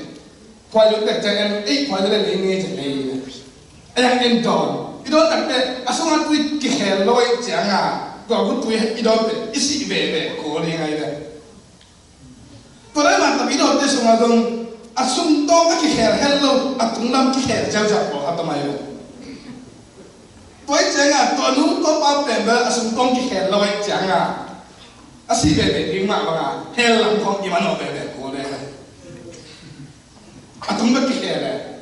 atwa awang samang jam ko mati di the lo na atwa lai ena akile di mo kai chana to be bola ma ki he na to le ei khang thak te to bi lo te na sung ang ki he e di na be ko chi la he di te chi pang ke te le la kha de ki chi ta the ne so so थोड़ा मतंगे देलानी थोड़ा संख्या चिन्ह पर ना संख्या तो समाकें को siapa deh penang paina bom nói akan bom akan thun di kai deh bom akan thun di na kita mendong ni kita semua bang pergi yang si kai deh atau apa pun kita cakap thori bos ni pesatnya deh jangan no asal ni yang si ni mewa asal ni jangan asal bagi bang pergi begini sabit ang kong asin ni mo kan kita lagi dia thola san pong mo hina asunga bong noi kum koi akam mo hi ken ji bong noi kam ka hi bong noi tikat ko hi ka ji tak cheno lo ing nai de ba ayam chile atung sa ai changa ji me ya ke ko le ai ko no ben nga ken ba hi the ka yam chile asin ma kum ko ke ko le lai le kum ko ke tak changa ong san ong ka gi ngai changa oh sa thang le kina bong nó chỉ biết mà ai đấy, thôi là sản phẩm mà cái gì, ấy còn bùng thì cái này thì được cái kiểu được đấy, bây giờ thằng nào khách sạn thầu cái gì, tí số nó kia là đâu, cái này gì số tiền luôn tạo ra được, cái cái kỹ năng này, mình áp dụng cả một rồi, ấy cái số nó cần có khả năng rồi, điều chỉ phát sẽ đi chẳng à, ấy bây giờ chẳng thằng mà này, ấy cái nào cũng chỉ có chẳng à, mình áp dụng các cái một thể sẽ này, để chỉ có làตัวเจ้าแบบอันนี้ไปได้เห็นว่าไงจังอ่ะตัวเอาที่ได้ยิงว่าอามามุดเด็กเด็กาน้องมุดเด็กเด็กาเขาสมัครตัวกุ้งสุ่มเขียนมานี่สิ่งนั้นต่างนะอีกเพียงแค่นั้นเป็นอีกอย่างสักเลยแต่แต่จีกิปังตะเกียเลยวันนู้นเปลี่ยนไปอีกจีเก่งเลยทำเป็นที่เราเทขึ้นขันนะมาแต่จีปังเราไปสักไกลเลยเอ็นภาษาไปสักเราขันทำไมเลยเพราะถ้าเกี่ยวอีกนู้นว่าแต่จะปั้นตัดผมมองหันกิจมุกกิจยมมองแก่แต่จีปังเนี่ยเปลี่ยนทั้งสักอีกเย็นหนุกแต่จีปังเรื่องแก่มองจ่าอันนู้นเย็นหนุกแก่เพราะเขาแบบอันนู้นต่างอันที่ป๊อปเป็นเปลี่ยนทั้งขีดทั้งคืนอีกยมเสยเลยเพราะให้องค์ที่เปลี่ยนทั้งสักเป็นอะไรองค์ที่ติ้มตุ้มน้องใครสติไหนขัดเลยเปลี่ยนทั้งสักเสียพอเขาหลับองค์ยิ้มอย่างนั้นที่ป้าเป็นไอ้ที่ทำเป็นยังทักหลังเนี่ยที่เจสู้เนี่ยเป็นจีนี่เอาไหมที่ แต่ที่บ้านนาไม่ใช่แต่สมัยกิจเราเป็นมีที่นั่นต่างนาโอเคแต่ที่มาเปลี่ยนให้จับงูจะเป็นทุกปีใส่ฮาเลลูยาปีดาเป็นตัวเยซูนั่นเป็นตัวพิจารณาเยซูนุ่มสุนีตัวจีเหนียวแก่เลยรู้ไงมีสมัยจุนี่จริงจริงเลยปีดาเองบางอย่างจุดเยซูเป็นทัดปีดาว่าแกจังอ่ะไอ้ยังมีมาที่นั่นเปล่าแต่น้องดันมาต่อกงเทียจิมอใครเลยไอ้ตัวปีดาเดิมอีกคำตั้งแต่มาตัวปีดาที่นั่นมีเทียนทุกปีเลยไอ้ยังคนลำสั่งตัวไม่น่ะอันเดียจิปันลำสั่งหาเดียจิปันกินจีอาชาองค์ใหญ่แบบกันยี่ห้อเดียจิปันต้องไปใช้ตัวสายก็สั่งตัวก็อีปังไอ้ปังกินตัวนี้องค์ตักเตะขังหนูปลาขังหนูนวยสังอาเพียงแค่นี้ที่เดินเจสุเลยแต่องค์แล้วนี่ทุกปีไอ้ยี่ที่เห็นตักจะมีงบเสียสางอ่ะไอ้เมื่อกี้เห็นแกนี่มีสางสุดรู้ละ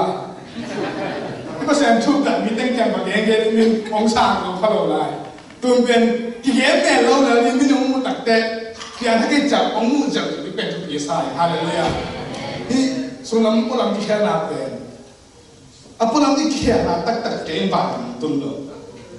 ส่วนเราที่แค่นับบ้างกับองค์ตุนให้สามหางก็เป็นอีขาแขนจับเก่งเลยอีนุ่นตามที่จะเป็นมีนุ่งเทอีเซนเซนเลยเพราะฉะนั้นนี่สิ่งนั้นเราต่างใจเลยจ้ะข้าศึกตรงกลางให้ตัวอิสุมาอมเป็นอีกอย่างสั่งจะเป็นทุกปีนี้ข้าศึกตรงกลางตั้งปีตั้งตัวใหม่เลยkalian lihat kan som ni dengan ni cuba sebut wancin atau mungkin ina dong dua ina dong gam na mungkin na pai na citang na cik na kup dia cuba zona ini teng ni mai tak mau nak mau makan sama ni ini khasnya tu gak cik ni jadi sini kita jangan khasnya tu gak jadi khasnya tu ini kita jadi gak yang dia ngai lah ini teng ni kita kepong mau lalang ni semuaไอ้การที่จัดเองสิปั่นร้านอ่ะตรงเพียงแค่ก็ได้ต่อมันคิดสิ่งที่เสียอย่างที่เปลี่ยนทั้งนั้นที่เห็นอะไรสุดละอากิโซอากิละอากิเห็นเทโลอากิละพวกเราเปลี่ยนทั้งนั้นเด็กอพยายามเด็กต่อเขียนต่อปีโลปีจิงอีโลน้ำมาใส่เลยมาเห็นตอนนี้แต่ไอ้มิเตสุดละเปลี่ยนทั้งด้านของน้ำนี่ทั้งหมดพอแล้วเนี่ยเป็น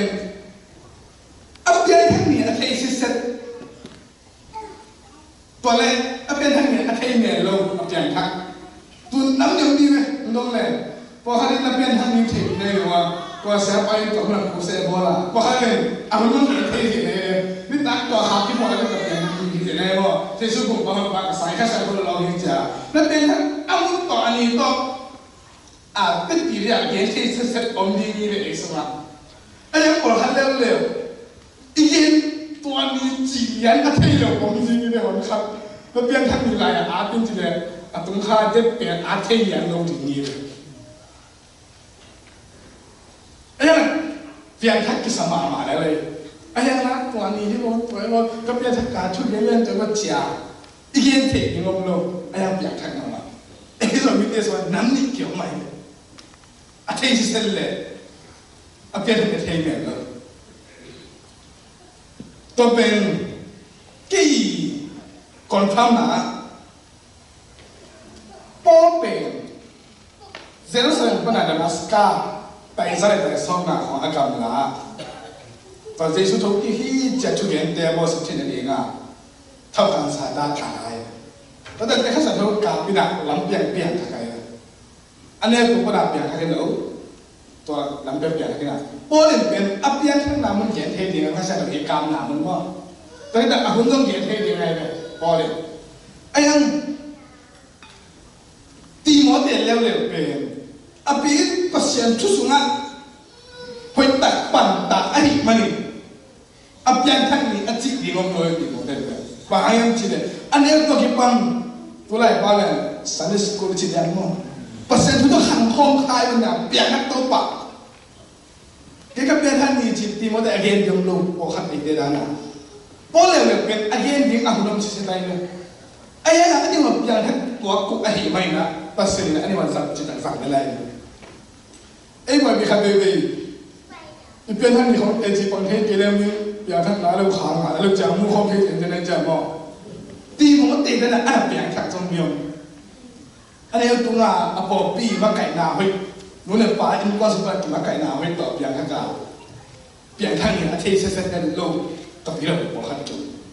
ไอ้เปลี่ยนทั้งนี้แล้วเห็นที่เสร็จสิเปลี่ยนเลยส่งเห็นที่ไรเดี๋ยวเรางานผมเสียอะไรเลย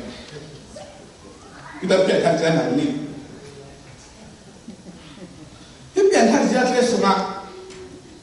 ขัดกันยังเป็นหรอกนายอ่ะหันทักเลยเปอร์เซ็นต์ทุกปมเสียหันเลยเปอร์เซ็นต์ทุกปมเสียผู้ไล่ตั้งเปอร์เซ็นต์ทุกปมเสียเลยส่งอ่ะถ้าเสียส่วนนั้นเสร็จนะอีจีอากาศมุนเที่ยว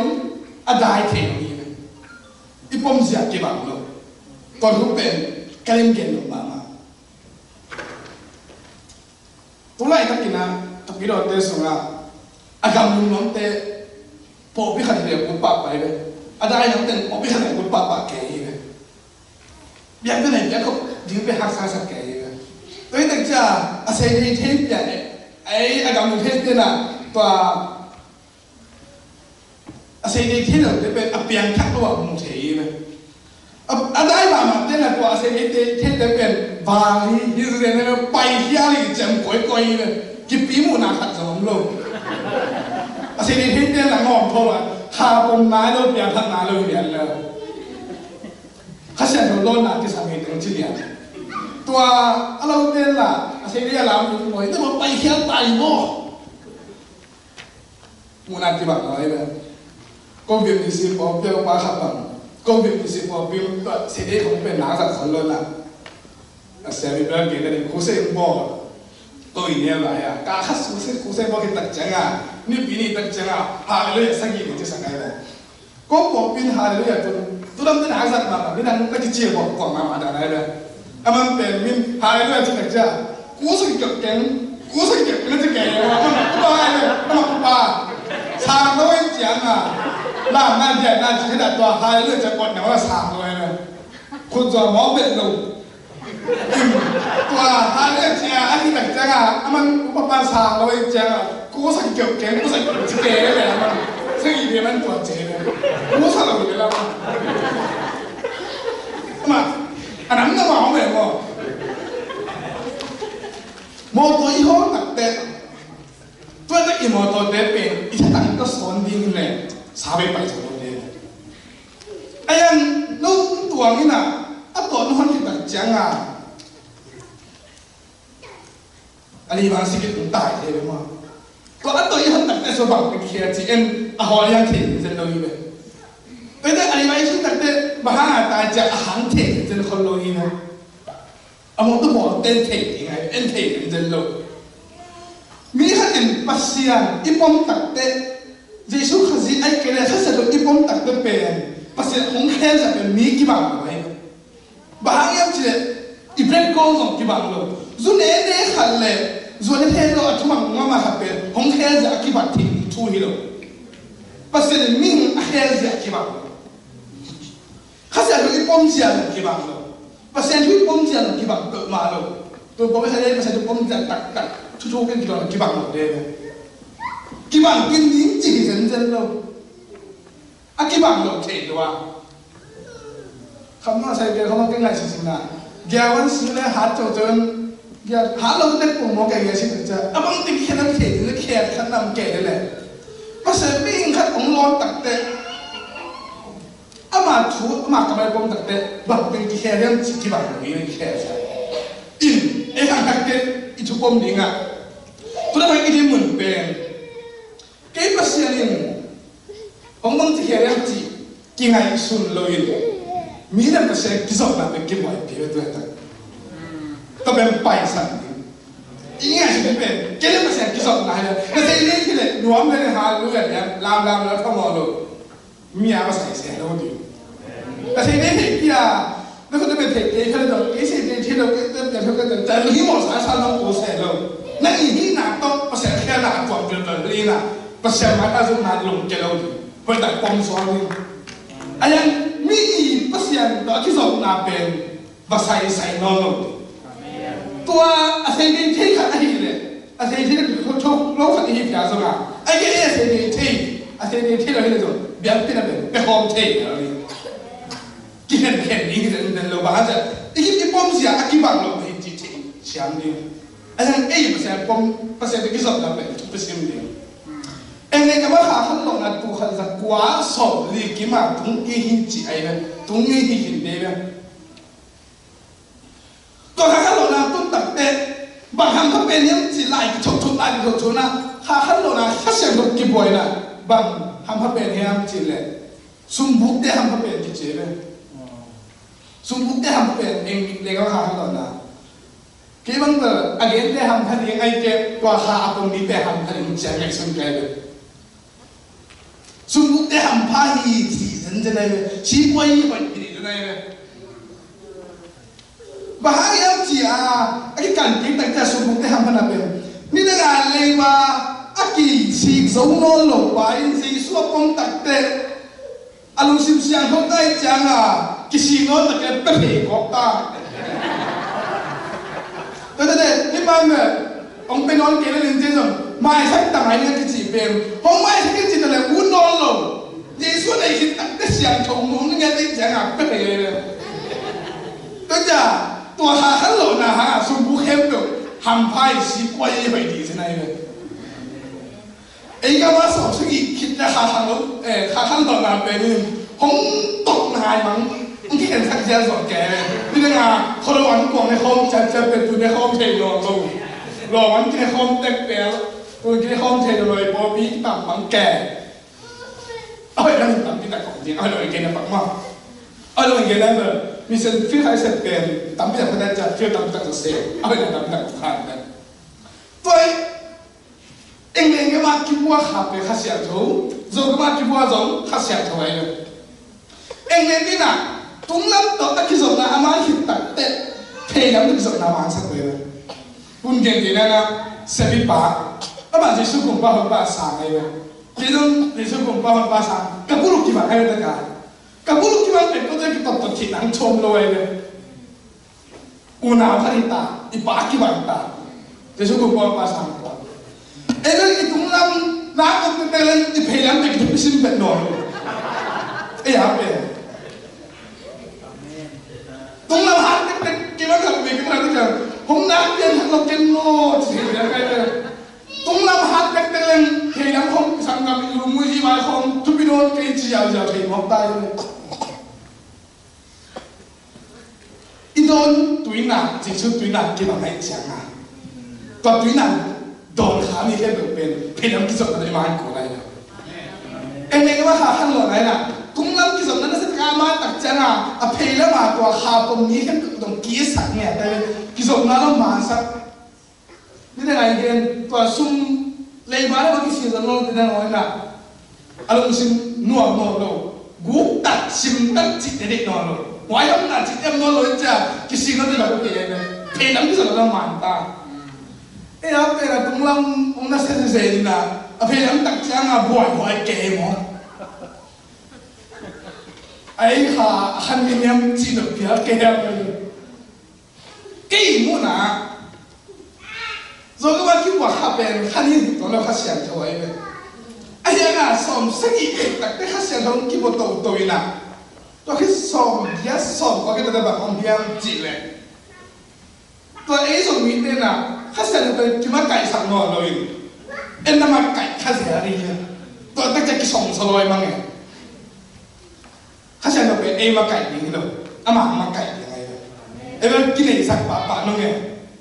กินไอ้สักปะตัวขายป้อมตัดจังอ่ะอีกครั้งตัวจีไปแล้วมาจีตะเกียเลยข้าเปล่าเราเป็นเกล้นมีอยากให้เราไอ้จังอ่ะข้าเสียงเขาเป็นเอ็นนี่น่าจะเป็นที่มาไก่สักเลยข้าเสียงถูกเอ็มเป็นข้าเสียงเขาเนี่ยคือคุ้มชมสอนนั่นแหละมาไก่เสียใครตักจังอ่ะอาจจะจีตะเกียบเราเทเสียอะไรอานี่จีตรงตัวนั้นเขาเลยข้าเสียงเขาแต่งมาอยู่ตัวข้าเสียงเขามีอาการเป็นอาการเสียเกียบเลยอากุตาตามีขัดเองอะไรก็มาแค่แต่กุตันนอนเลยเลยบางทีสิ่งของเราขัดจังที่สิ่งนั้นก็เป็นยังไงบ้านนั้นมาเอาบริกกองตะกี้เราก็หันหน้าเสียไหมเขียนที่ของเป็นเบลเขียนนั่นเขียนมาเป็นกินหนาบ่อยอย่างเขียนหน้าเล่นแต่หนังตั้มเปลี่ยนอะไรเลยเขียนเสียตัวน้อยนะไอ้ขันทัดหมายแล้วมาอีมินน้ำอีกอย่างเลยเปลี่ยนอะไรสมการอยู่ปีเดียวป้าเสียเส้นที่เบลไม่นะ นั่งสานกันต่อคิดตัวเราตัวอามาเราดีจริงนะแม่ชุดปาปาเก่งไอ้ที่ตรงนี้นั่งอีป้อมขัดประเสริฐชุลายครับเป็นรู้สึกอย่างนี้มีอาป้อมกี่เศษอะไรไอ้ครับเป็นเวลาอันนี้มันจะพิจารณาเลยมันจะให้เองครับแบบค่อยๆนั่งอีประเสริฐชุดป้อมจะลงกินน้ำประเสริฐมาพาสังเกตมีอาเป็นพอเราเราจะเป็นนั่งช่วยเห็นยิงงานกี่ก่อนเห็นหรอไอ้ก็ได้ที่จะฉันเป็นบ้างตัวปอพิเตตัวเต้ประเสริฐชุดป้อมจะเป็นนักวันปีนี้นักวันมีถึงไหนเก่งกว่าของไอ้เด็กของอ่ะไอ้ตัวช่วยเห็นยังกี่ก่อนเห็นหรอไอ้ยามันประเสริฐที่จะโดนมันยังขาดเสียอินมันเลยคิดผมกับเซมเซนมาดีขังทักเตยนะอีประเสริฐชุดป้อมเสียไอ้ยาชุดพิสังมามาถึงมีอะไรบ้างตัวเราอามาอีกสักตัวที่สักตัวนะอามาตัวที่แกจะคิดว่าเราจะคิดพอห้องเทกนี่ไงเด็กเป็นอะไรห้องเทกพอไม่ทันตะกำของดิ้งเทกจริงไงชุดนั้นเลยอากิบังเราแค่นามาต่อเด็กเป็นอะไรห้องเทกพอไม่ทันเทกเนี่ยแต่เด็กแค่นาทุกท่านทุกท่านนักสมาธิเห็นใจจากปังนิ่มลูกการเรียนสอนเนี่ยตัวเนี่ยเขาไปสอนนะสมาเจแค่มันต่างนากินไว้เลยอะไรเราสอนกินเนี่ยไว้กินcái chú kia sẽ chạm số với một cái chạm là còn lại nó xin đi đi lên các mặt cái nhận đi cái chạm mà là nó xin nói cái ní toàn sẽ cái biển sẽ được nghe không ní tức là mà nó vào sẽ cài bài rồi hào ấy đấy ní tổng dạng đại về ní hào phải chính là chẳng nào thì còn lòng gà thắp kêu lại bài gì đấy thắp cho hào ấy đấy mà nó cầm cả là cái dạng ta là cái điểm khẳng đấy lại anh Giêsu không bay Giêsu không mui Giêsu anh làm tên à Giêsu không bông hiệp tạc tên có này sáng tên về mi đang tên tung họp sọ này mi đang tên tung bìa này bằng promise là em cái gì đấy cả lá sắc ngọt cái này mà sẽ tung promise này à mà những cái tôi mình bật lên Giêsu anh này mà về ngã dính bếch bếch anh này chuyện này đấy lá kia sản đi ngã dính chuyện nào đó sản đi à mà vậy âm phân là đi am xuống con mà quay âm nào cũng mà này này Giêsu này đặt tên của hình rồi tên cái này sáng thêm một种tên cáiตัวบางงานมันตาเสร็จนั่งนุ่งตลอดเลยภาษาอังกฤษผมไม่เข้าใจเลยไอ้ยาเป็นGiêsu nàyมาเลยดิแต่กิลำนั้นตัวเรากิลำนั้นน่ะมาหมดตัวเรากิลำนั้นน่ะต้องอ้อมดูอะไรนี่ได้ไงมีเจนเสียหาเขานั่นแหละมีผัดถุงนอนกี่จังอ่ะไอ้เจนเสียไปที่คอพูดโกรธตายเลยเอาไว้แล้วไม่ยินสอนหรอกแค่น่าจิตเป็นอ้อมหมดอ้อมหมดเนี่ยที่เขาพากันเราของอีกเลยที่น่าจะโกรธตายGiêsuนี่อักขิณะนี่แค่กันตัวแต่ในเรื่องเกี่ยวกับสาสอนเรื่องกว่าสุราโพลิแค่ไหนตรงพวกเราต้องเรียนภาษาไทยเรื่องGiêsuชูจีอาอาเกนเป็นทำสุขตุนยิ่งมั้งบางคนปฏิบัติบอกสิ่งจีอันนั้นสบายเลยตัวเห็นเป็นก็มันไม่เป็นคดีจังอ่ะเดมัสกาเข้าขาดสาจีนี่ด้วยเลยเป็นกุศลอะไรไปเอ้ยแต่ข้าเสร็จแล้วน่าเสียเปลี่ยนแค่ไกลไปเอาเปลี่ยนให้ตั้งแต่เอาเปลี่ยนให้มาเป็นสิ่งนั้นเต้ตัวGiêsuที่ใครทุกที่ที่จะเป็นมาเป็นบอสดิเอาเปลี่ยนให้ตั้งแต่สิ่งนั้นเต้ตัวที่ใครGiêsuชูเก่งมาดิเนี่ยสี่หล่อเลี้ยงไงเลยเอาเปลี่ยนเป็นกี่แค่มากมากี่ลำดังไงเลยเปลี่ยนทั้งอะไรกี่แค่มาเป็นมาหนุนตาเปลี่ยนเปอร์เซ็นต์ในอีน่ะขี้อันกับอีโดหินาเป็นตัวขี้เสียไอ้หลังที่ตัวกินอันนั้นหัดเตะอ้ำกูเลยพี่บังกอธรรมะที่ลุงวินะเสด็จแค่สุดเฉยเป็นแต่อีโดเตะสร้างนะกอเตะตนาเสนอหน่อสุดท้ายคณะองชุมานุจวบตันนาไว้ห้ามนาสุดนี้เลยชุมาเนี่ยเลยการตรงการจิตปอดอามาบอกขันทำเป็นไงจ้าไอ้นี่เองเลยกิจตัดเลยห้องกินกินแต่หนักเลยแต่พี่เราหัดสร้างแต่พี่เราหัดนั่นสักยิ่งต่างๆที่ช่วยให้อันนั้นสองมองกันอันต่างๆไอ้เป็นตัวนั้นอันนั้นจะยิ่งเตยเลยก็ที่เขานอนจบแต่ที่ต่างๆหัวน้ำเดียวไปเขาไอ้นี่หันหัวน้ำไปเลยตัวอีกคนนี่พอไปจนองใส่เสียงชอกซอกไงเลยอาสมบูรณ์มาเสียอาสมบูรณ์หินนั่นเลยจ้ะองชอกซอกก็ตามไปองเราจังมึงอาลูหินอะไรบ้างเนี่ยก็คืออย่างจีหินอะไรมาเป็น อามาอยู่ทุกงานเลยเป็นพี่รู้เล่นทุกงานจริงเลยไอ้ยังเป็นตัวที่นั่นพี่น่ะซอกตัวอันนั้นเสียเป็นมันกินต่อสั่งเสียนี่เลยชุดนี้นี่งานปีไอ้เด็กบอกครับเป็นเปียกแค่นั้นเป็นตัวเรารู้สึกสักตัวเปียกแค่จริงไงมาใส่เกี่ยวจิตน้ำสั่งตัวที่เราอินหมดเลยไอ้จำเป็นใส่ดีตัวอามาคอมมิชชั่นของที่ต่อมันดีจ่ายแล้วมาใส่ตัวไว้เลยก่อนที่จะตัวนั้นผมเสียแล้วอาเปียกเลยมันตากี่กองมวยนั่นเองในสัปดาห์อะไรในสัปดาห์ก่อนที่ของเขาไปมีเปอร์เซ็นต์ชุ่มเลยที่สุดปีหน้าเป็นหน่วยเท่กี่โอเคitu bila kita have pian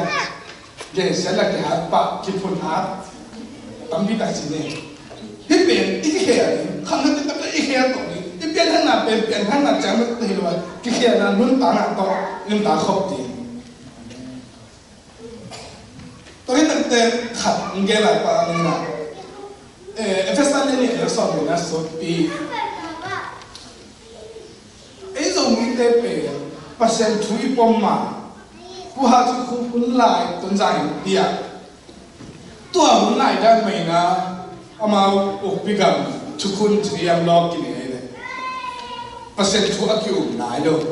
log ki ai lai mi ka bala sa le tua chin mi si mi ta to mi wa ke sa le chia chu khun ki ne de do le ai persen thu lo ha nga bang chu khun khat ne niam chi leมีใครบังจัดกินอับหมอสองนะอินเปียงไปอินพิสุทธิ์ปีหงปมแล้วหมอนามาอย่างจีนเอาไว้หลังจากสุดไปกินอับเป็นเจสุคริสต์อเกนแบบไหนตัวเล็กอัตนาเป็นมีทุบิมมีขนมถัดข้าวไว้ก็มีขนมถัดข้าวไอ้เจ้าอ่ะอามาอุปนิสุปราหันเทเดทุสิบเเอ็งถัดที่ตาอุปริยะไอ้ยังว่าสุดที่แบบผมเล่นกีตาร์เลยมีชันส์เป็นเทวะจังอ่ะทุกวันตายน่ะอินที่ไปน่ะสุดที่ตรงไหนน่ะสุดที่เทกับมอขังทักเดินอินที่ขนาดอ่ะก็ปีขวบเป็นสุดที่จริงมั้งตอนแรกสุดเป็นขวบทำแล้วก็ไม่องปองขนาดปองอันเป็นปองนั่นอันปองก็ไม่เลยขวบปองดีเลยตอนแรกอินที่ไปน่ะฮิสุดปองปานุ่งตาสัมปุนาอันเกี่ยวกับที่เจอตัวเองตัวสุดปองปาเป็นอาหารของเราสุดปีปองไอ้จะอมนามาอีกจุดเดียวเลยฮาเลลูยาเยซูคริสต์ปองนั่งอะไรหมดนะอามาอีกเดียวเลยอาหารที่เราไม่รู้องค์ที่เรานอนอยู่แต่อาหารเจ้าที่สั่งปังปังนอนเราเยซูคริสต์ปองปกหนาเลยอีเด็กนั่นอีกหน่อยให้เรามาไอ้ยังอะไรหน่อยให้เราตัวนึงทุ่มเป็นอันนั้นแต่อีกสามแล้วความปองได้เลยจ้าไอ้ยังไอ้ปองความเป็นสุดปีข้าเสียงถูกตั้งแต่ไอ้เราถอยหลังไปอามาแบบทุ่มมาส่วนที่นี่แสดงว่าอิมพีอันตายสุดที่จีนเป็นโลกเลยจ้าสุดปองเป็นหนึ่งต่างนะนั่นเป็นจุดทัดเองภาษาทุกปองนะอีปองอินุตักปีตักตักข้าเสียงถูกตักตักมาเฮียมุ่งเป็นอาหุ่นจุยเขียนกันทุกปองตัวอำนาจเบสเอ้ขังทักเดินนะหลายเสียงถูกภาษากรรมเราต้องเอ็ดการแต่งเงี้ยตาภาษาจุดปองนะส่วนสุดที่ตักตักปองขายจุดปีนี้อามาแบบทุ่มมาสวัสดิ์กิจสังเงี้ยดีไว้เลยไอ้เรื่องขับไปมาที่กิจสังมาพอขับเป็นเบียร์นั่นสุดภาษาจุดสูงแล้วอามาให้เรานำดีเกตให้เลยภาษากรรมเราอีหลังเสียกี่บาทมาเราส่งสุดที่ปองกิจสังไอ้เรื่องสุดที่ตักตักปองปาเป็นหนึ่งตาร์เยซูคริสต์ที่ปองนาหางอาหารมันรู้ที่มันอาจจะเอามาเสนอแต่ก็ตัวนั้นอีเหี้ยไอ้พวกขัดนี้นะตัวข้าเสียงทูนะอีปมตัดแต่เรื่องนั้นนี่เป็นข้าเสียงทูมาเยี่ยมท่านนี้จะน้องขัดที่ไหนอีกนะที่ราชการมาเป็นตัวเอกการที่เดียนนะมินก็ตัวนี้นะจุดทองลุยนะอ่านสอบเก่งนะฮัทเดียนนี่ลูกพี่นาไปเลยเก่งเป็นอะไรลูกพี่นาไปลูกพี่เก่งเท่เก่งเองสอนลูกเท่เก่งจังลูกอาเต้อาเจนน้ำบ่อเนี่ยเท่ปีนี้ป้าพี่เด่นอีเท่ปีสอนอะไรมั้งอันนู้นอ่ะลายเจมกี่คนอีสักตัวเจเนี่ยอะไรคือแบบความรู้สร้างเท่เท่เลยความรู้เขาเท่เท่อะตอมเท่เท่สังคมบังคาราพัมหัวสลบอามาหินน่ะเป็นสาเบดีเลยหลายๆเนาะไม่เนี่ย อันนู้นคนละเกณฑ์นานี่คลองซ่องที่เขาต้องเทสเลยอันบางส่วนอันนู้นเขียนตัวนึงอ่ะเราบางอย่างที่เลยอาปุ่มผิวสาบเกงเสียงอ่ะอันนี้ก็ที่เราจะเป็นกีฬาตัวนึงอ่ะเราอันนี้ส่วนหนึ่งเจ็บอะไรอ่ะน้าองค์นี้ตัดเป็นน้าองค์นี้ตัวอันนู้นที่แค่ใหญ่เจ็บอันนู้นที่แค่ตอนที่ตัดเป็นพอได้อยากที่จะได้ของเป็นอันนั้นก็ตัดเสียงอ่ะชื่อตะเกียบพอบอกสนองเราแล้วที่แค่น่าทำไม่ได้ก่อนตัวอะไรเลยกระสังการอะไรอ่ะตอนนั้นจัดตัวลงน้ำบ่อก็กระเบื้องที่บ้านนั่งง่ายๆก็ขังไว้ก่อนนะเสีย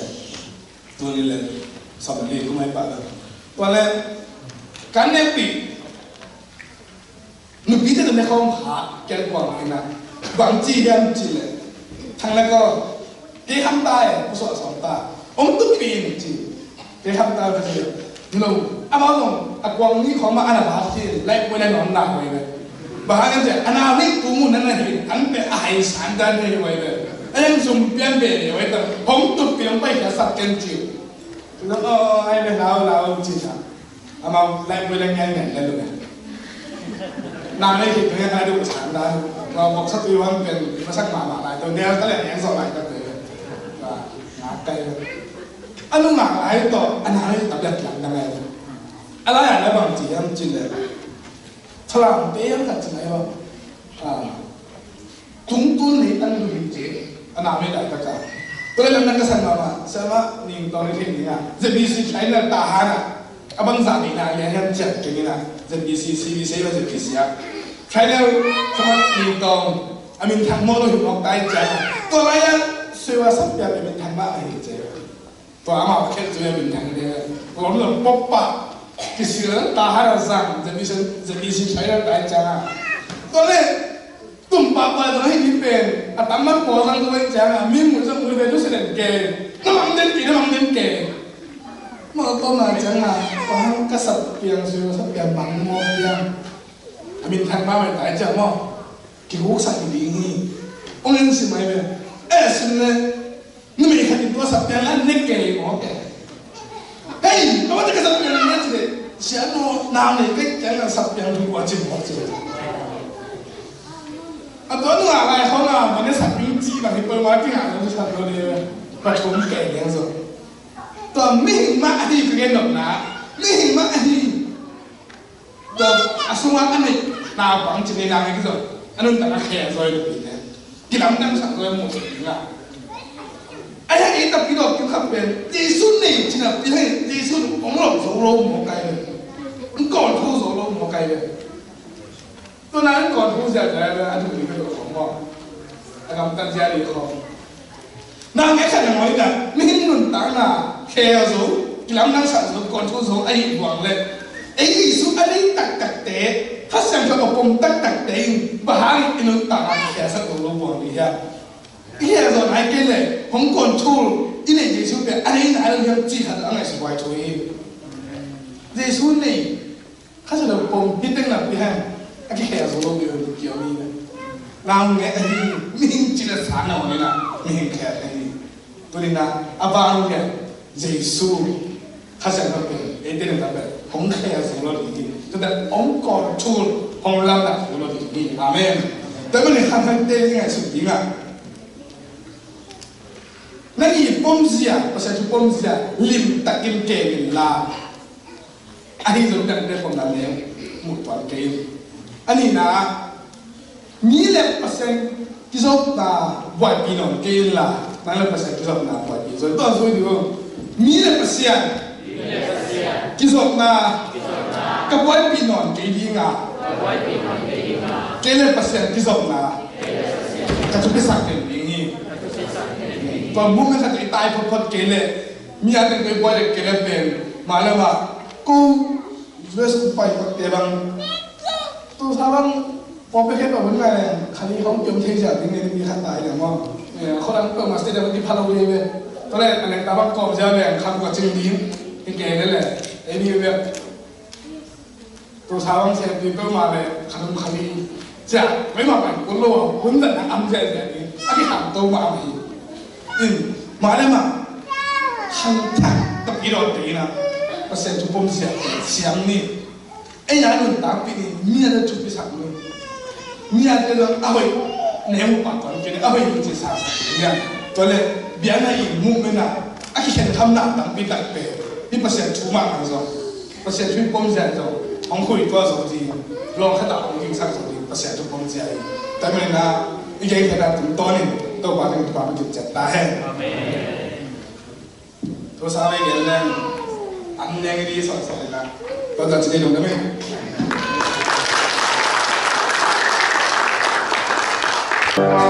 dan apa mau boleh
tôi đã học phá sa go chị sang nghe ngay như là tôi tự te ya boy ni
วันใจเข้มเปองกุลสอบปีตัวปาเซียนังมาตุงลุงดำทูกงโกวี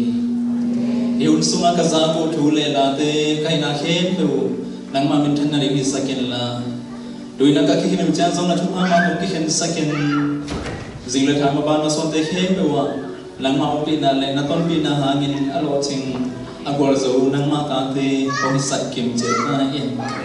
ตัวนี้ขันโนเตบุญบุญนักมามาไกนาโตบุญกษัตริย์นาสมัว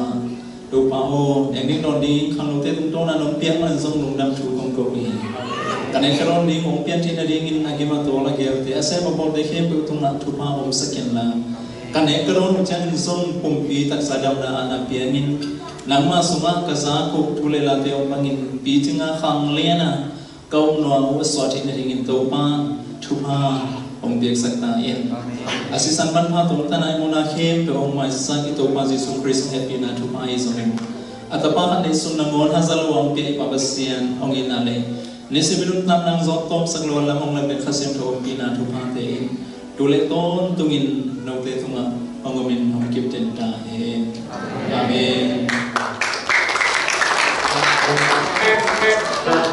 น